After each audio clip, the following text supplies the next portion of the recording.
Okay, good morning, everyone. Thank you so much for being on our TSBA District Data Dashboard this morning. I have on the webinar is Dr. Joseph Goins.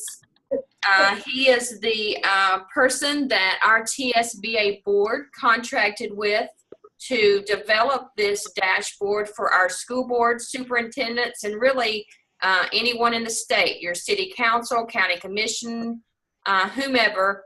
But our TSBA board of directors felt that this was a worthy project for us to provide to our members free of charge.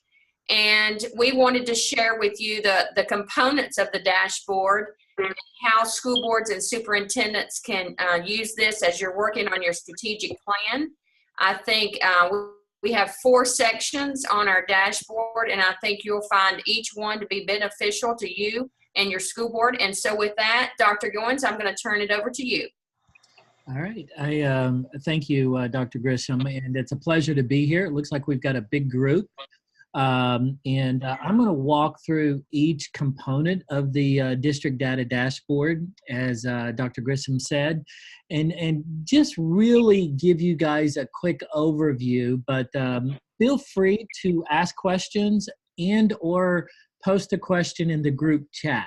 There should be a button on your screen that allows you to post a question in the chat as we're going through this. And so I'll try to monitor that and have that up on the screen as we go through this also.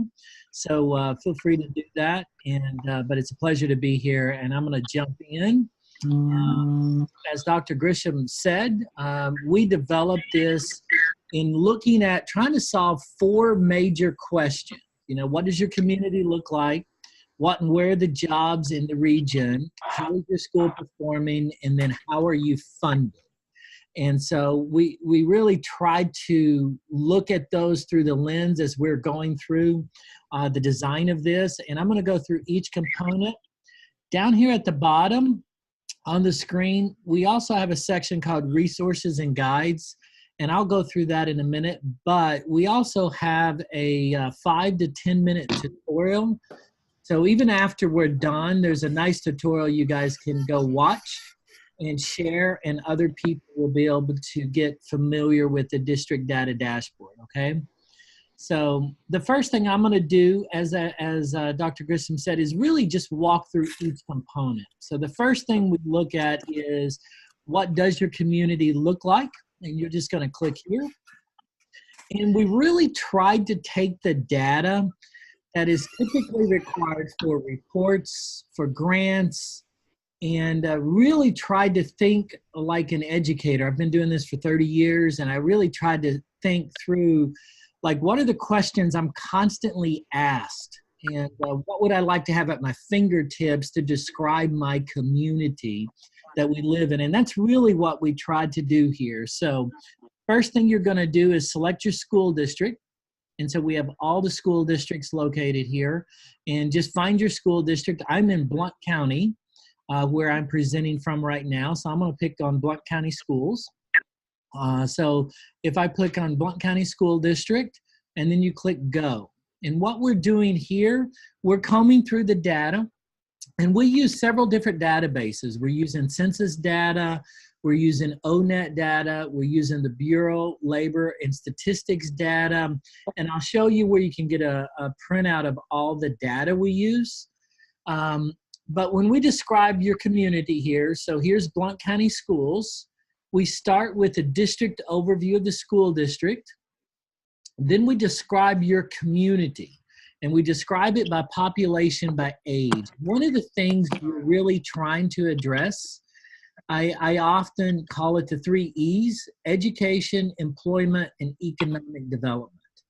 And so some of the data is a little specific, but we wanted to have it at your fingertips. And so if you're out talking to business leaders, community leaders, you can say, here's our population, here's our growth, here's our skill set. So we start with population, and we do it by age. And so we're looking at Blount County by age. We're looking at Blount County by gender. We're looking at Blount County by race. And then we're looking at population by education. And this is always one of those indicators that I think I always call this a really good economic indicator, because if a business was moving into your community, they would want to know what's the skill set of my community.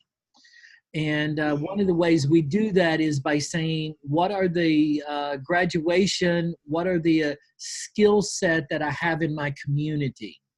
And so you're looking at Blount County here. And then down below, we start with the veterans. And then we define your labor shed. And this is really where we really want to make the system start to come alive a little bit. And we start by defining Blount County's labor shed and where Blount County resides as far as in how the State Department of Tennessee looks at the labor shed. And what you're looking at are two graphic images. The one on the left is home addresses, and the one on the right is the work addresses. And so what we're really trying to show you is, where do people live versus where do people go to work? And so that gives you a pretty good idea of starting to understand Blount County's labor shed, where people live versus where people work. And then down below, we actually do what's called a radar map. And we're actually kind of trying to show you which direction they drive. You know, so where are people typically going for their jobs in your community? And we actually give you the distance. And obviously, I live in and around Blount County, so I know a lot of people are either going to Oak Ridge or they're going to Knoxville. And so you get a pretty good perspective on what's happening in your community. And depending on what your community is, I've seen this data down here where it says 50 plus miles. So 12% of the people in Blount County are driving greater than 50 miles. I've actually seen that data as high as 50% are driving greater than 50 miles, because it really depends on your community, the economic outlook. And I often say part of the job of this platform is to bring people together. How do we create a common language tool for businesses, community leaders, and your schools to rally around, right? I know I've told this story a couple of times, and I apologize if somebody's heard it, but I had a school district call me, and they told me they hated their data. They didn't like their data. And what do they do about it? And obviously, that's a really complicated question. But the first part is to understand your data. What is your data telling you? And then down below that, and remember, all of this is in the dashboard describing your community. Now, down below that, we actually take and we actually say, what are the top 5 career clusters by openings, by highest wages, and by largest projected growth? And again, we want to do that for lots of reasons. You really want to look at these 3 data sets, because the largest growth or the most job openings may not be the highest wages, right? And so we're really trying to give you 3 data points to really understand. Obviously, if you're in Blount County, you're not far away from Sevier County and Dollywood and Pigeon Forge, which is a huge hospitality with lots of annual openings, right? But obviously the job, the median wage there is $20,000. And so, but if I go down here below that and I look at the STEM, there's a reason why STEM gets talked about a lot. And there's a reason why STEM is a very big topic, because if you look at your median wage, it's $83,000 in the STEM category. And so what we're really trying to do is give you your dashboard that describes your community, top to bottom. You know, what is our school district? What's our population? What's our gender? What's our population by race, by education status? Where do we set in our labor shed? Where do people work?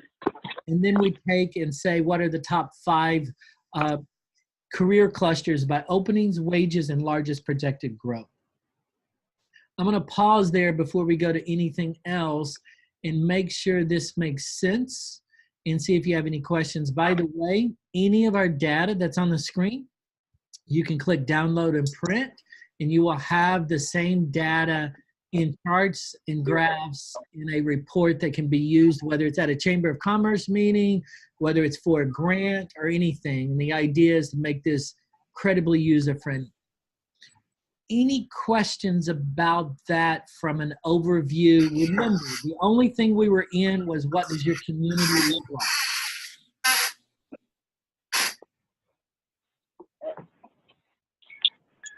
Okay, I'm going to go to the second tab.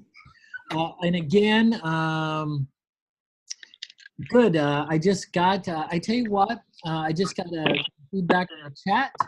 I'm going to mute everybody's lines if that's okay. Or if you can, make sure you mute your phones or your computer. I think we're hearing some ambient noise. So if you guys can, just mute your computers or your phones. And if you got a question, just hit unmute.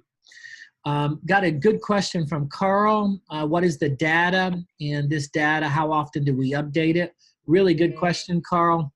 We update this data anywhere from 4 times a year to biannual. Some data is only updated every 2 years.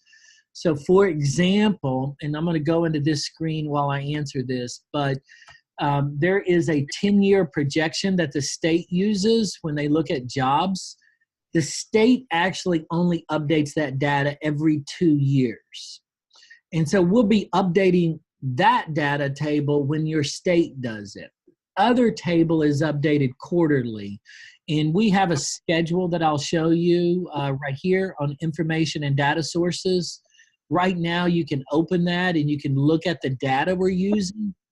What I'm going to add to this data sheet is the date and the time we will be updating all of the data sources, okay? Hopefully that helps, Carl. But it really does vary. I mean, we're using census data, so some census data is only updated every 10 years. And so again, I'll publish that on that chart down here at the bottom that just says information and data sheets, okay? But we're going to try to keep the system as live and as current as we can with the data sources as they become publicly available. And I'll talk about something we're going to do here in just a second. So I clicked on jobs in your region. And so we start in this section with the 16 career clusters. ONET and the Department of Bureau of Labor and Statistics, they define every occupation in one of these 16 career clusters. And so as a policy person within a school district or as a district personnel, I can say, for example, you know what, we're thinking about opening up a STEM school. I know my kid's school is building a new wing to their school, and they're specifically designing the entire building to be a STEM academy. And actually, I used this data with them at a board meeting because they were talking about, well, is it a good idea? Should we be doing STEM? And so once you click on your career cluster, we start, and by default, I can look at all school districts. And so I'm looking at all school districts, and I can look at openings, I can look at wages, projected new job, growth rate. Any of these columns can be sorted fairly easy by just clicking on that column. And then we'll sort the data accordingly, okay? And I'll talk about the job zone in just a second, but I can also go back down here and say, well, I'm in Blount County, and we need to look at our Blount County School District in STEM data. So just like we did before, now I'm in the STEM cluster, I'm looking at Blount County Schools, and I'm gonna click Go. And now we're gonna sort the data to where I'm looking at my STEM data mapped to my local workforce region around my community. So now I can look and say, okay, I'm going to have 50 openings here. Average wage is $81,000. Projected new jobs are 30. Growth rate of 7%. So when I can take this to the school board and say, yes, it's a very good idea to open a STEM academy because number one, these are high-wage job opportunities that will be coming to the community with relatively high growth, right? And so I can see my growth rate on these jobs that are very high, right? And down below, we'll connect you to your CTE program. And we will also connect you to the program of studies in the colleges. And again, I can also go up here and switch and look at a different career cluster. But before I do that, I want to show something. So Job Zone, and we're going to add this feature. Right now, if I sort by Job Zone 5, by the way, means graduate school and our graduate degree. Job Zone 4 is a bachelor. Job Zone 3 is a community college. Job Zone 2 is some college and or an industry certificate, and Job Zone 1 is a high school graduate, okay? But what I wanted you guys to see when I did this, and Karen, I'll come right back to you, it's a good question, but I wanted you to see within the STEM cluster, if I sort by job zone, remember 5 is graduate school, 4 is a bachelor's, and if I go all the way down to the end of the data, so when I'm looking at STEM, you notice that the majority of the jobs are at least a 4. Now I want to show you if I go do something a little different, and I look at hospitality and tourism. And remember, I said there hospitality and tourism, you could have high growth, but that doesn't necessarily equate to high wage. So the number one thing that popped up was fast food, which makes sense. In the hospitality industry in a place that's close to Dollywood and Sevier County, lot of opportunities annually, right? Large growth rate, but if you look at the salary, but also look at your job zone, right? So your job zone is actually going to correlate in a lot of cases to that skill set that's needed as well. Does that make sense for everybody? And Karen asked a question to the group, will information regarding the Tennessee CTE program of studies be added? And the answer is yes. We've started with a generic CTE, and to get down to the program of studies, Karen, I'd have to do a little bit of work with the state, but that is something we do want to add to this. And so look for me to work with the State Department on that, but I would have to get the State Department program of studies. Right now, we do have the courses listed and we have the program of studies, but to correlate it with the actual codes that the state uses, I need to do just a little bit more work, but we've tried to start with the basic understanding of that. Hopefully that helps, Karen. One other feature we're going to be adding to this, for those that are not familiar with Perkins 5, the Perkins 5, which is the reauthorization of the Perkins Law, which is your CTE funding for every school district in the state, passed. But one of the requirements in that law is that every school district starting August must be able to do projected in-demand occupations on their program of studies. We are actually going to be adding a Perkins 5 button on the screen. So when I'm looking at my data, we can take any of the data and we can pull it out for your Perkins 5 reporting purposes. And so look for that feature set in the spring also as we continue to work on the system itself. And so we really are going to try to make it incredibly user-friendly and easy for the school districts to get their Perkins 5 reporting sorted out. What we're going to do is we're going to take all the high wage, high growth opportunities for every cluster and just embed it in a Perkins 5 report for every school district. So in all of that feature set, so we looked at your community, and then we looked at what and where the jobs are in your reason. And love your comment, Karen. And Karen said this is good news. And that's exactly why we built that, Karen, was to take a Perkins 5 report, make it super easy for your CTE directors. And I'm excited about it. I've really pushed our developers to do that. And so we should have that shortly. We looked at the community. We looked at what and where the jobs are in your region. And by the way, the same buttons are at the top. So you can navigate either way. And I can navigate my menu here. So if you ever get lost or something, just go back to the home page.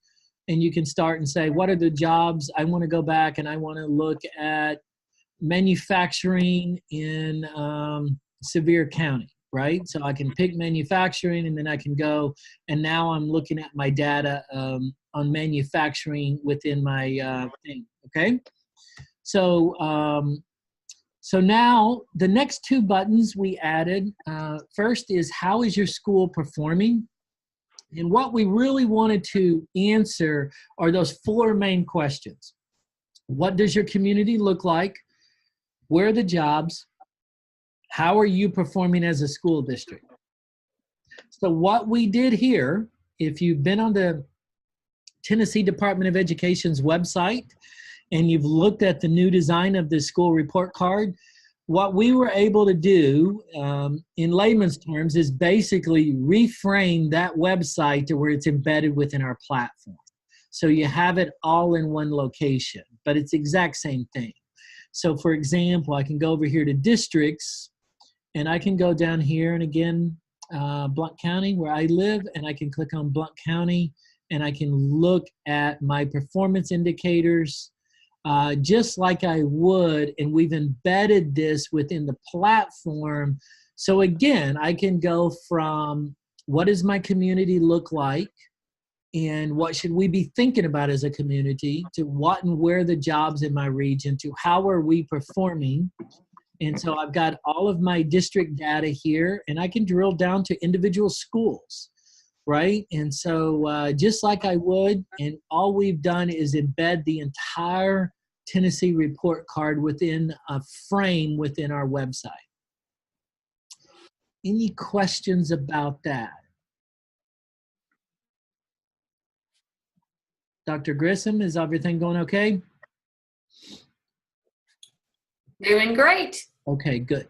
Okay, the last thing we added,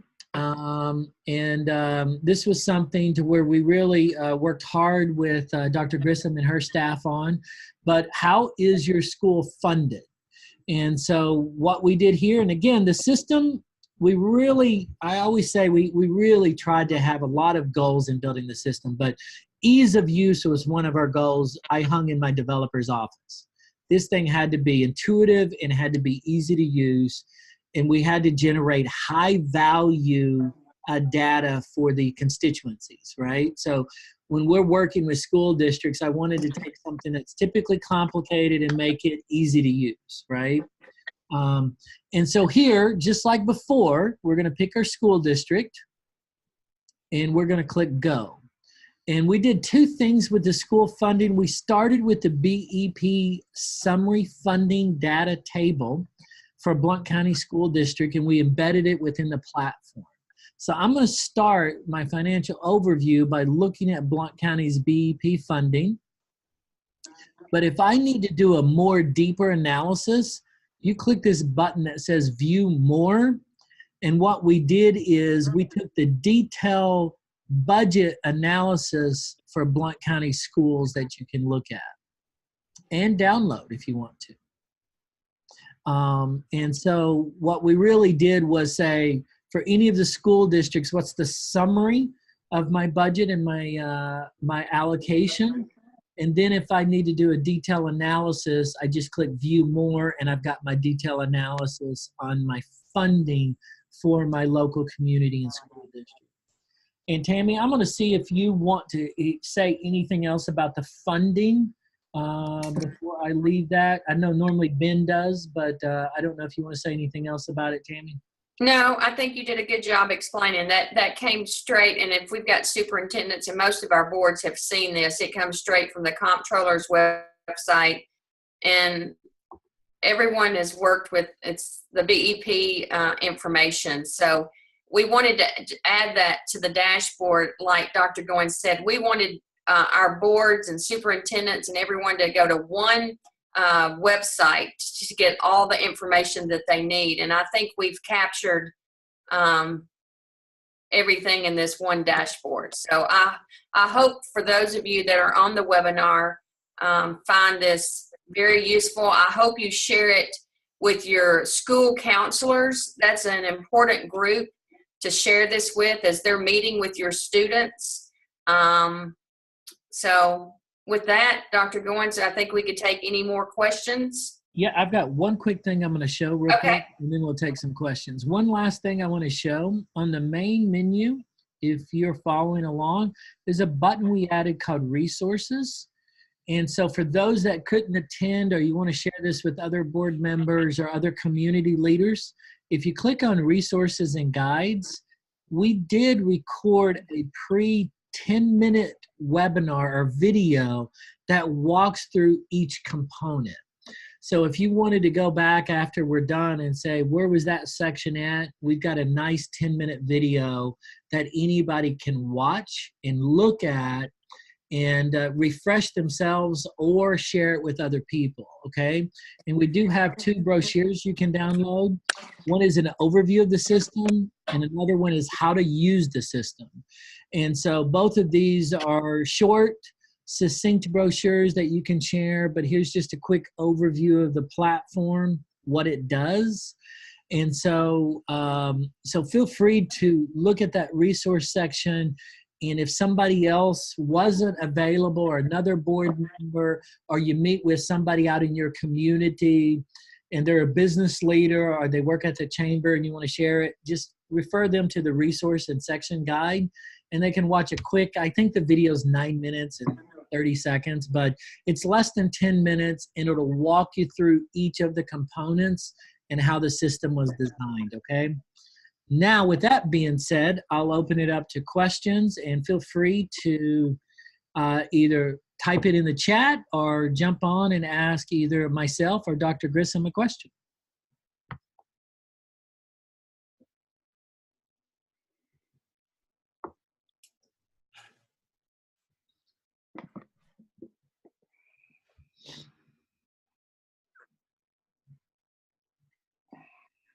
Okay, well, it looks like we don't have any questions. I appreciate everyone being on the webinar today. And like Dr. Goins said, if you have additional questions, obviously you know how to get in touch with me here at TSBA, and we will make sure we answer your questions. So thank you, and have a good rest of the day. Thank you, guys. I appreciate the time. Thank you.